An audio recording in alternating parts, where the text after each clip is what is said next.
Hey everyone, this is the glass I got from Kayla. One of two, actually. She sent me a set. I won her contest, and there's the Joker t-shirt she sent me, as well as the apron as well.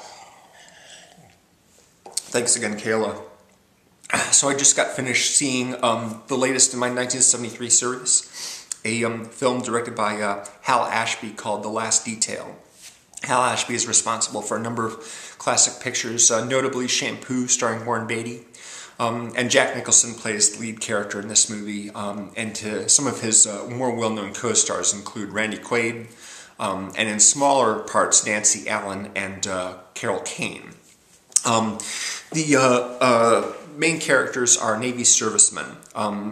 Otis Young is another actor who plays a Navy guy, and he and Nicholson are given a job to transport a prisoner from their base to a military prison that's up north a ways. They need to travel through New Jersey, travel through New York, Boston in order to get there. It's a kind of a road trip. They'll be riding buses and trains and what have you.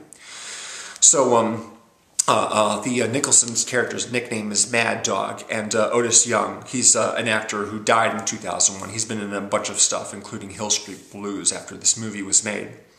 The TV series Hill Street Blues. He plays a character who's nicknamed Mule. And the guy they're transporting, the prisoner, is this 18-year-old kid who's played by Randy Quaid, who really is sort of an awkward, friendless type. As it turns out, he got busted for robbery, but what really happened was he tried to steal money out of a charity collection box, about $40, and he wasn't even successful. But because the charity was the pet project of a very, very well-connected person's wife, they threw the book at him, gave him 8 years in prison for unsuccessfully trying to steal $40 out of a cherry box. So Nicholson and Otis Young, they're like, well, that's messed up. You know what we ought to do? We ought to, originally their plan was basically to get him to the prison as quickly as possible and then take the rest of their time, which they had like at least a week to get him there, to just kind of chill out, spend their per diem, because they had traveling expenses for food and what have you, and just have a good time. But they sort of change tactics after they hear what this kid's story is, because he's really sort of a sad sack. They're like, we gotta, this kid's gonna go away for a bunch of years, unjustly, I'd say. So let's see if we can, give him a good time before we send him off. So they make some stops. They try and, get him some good food. They get him. He's never drunk anything before. No alcohol. They give him beer and liquor to drink, and they have a laugh with that. And they try and get him to meet some women. And they're hopping around from place to place, just sort of on their way. There's no real sort of clear-cut, story objective other than simply get the kid to the prison on time, and make sure that he doesn't get away. But after, I don't know, a day or so, they don't even bother putting the handcuffs on him anymore. He's a timid little mouse, this guy. So yeah, basically it's just sort of a rambling series of events. As they travel from place to place. You have conversations with them on trains and buses. You learn a little bit about each of the characters as you go along. They stop off to see Randy Quaid's mother, but she's not home. The house is a mess, and Randy Quaid's like, I don't know what I would have said to her anyway, so they just sort of move on from there. I like this movie.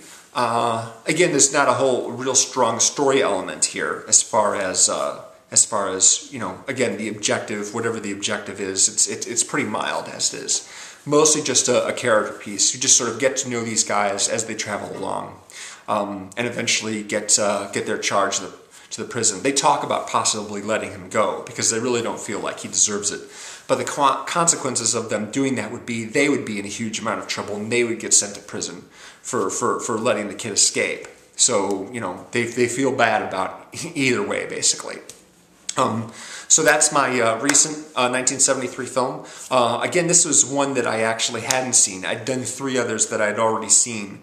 And I'm going to try and do another one that I haven't seen. Possibly, if I can find a copy, a Jack Lemmon film called Save the Tiger, which I believe he won Best Actor for, but I have to check on that. So that's The Last Detail.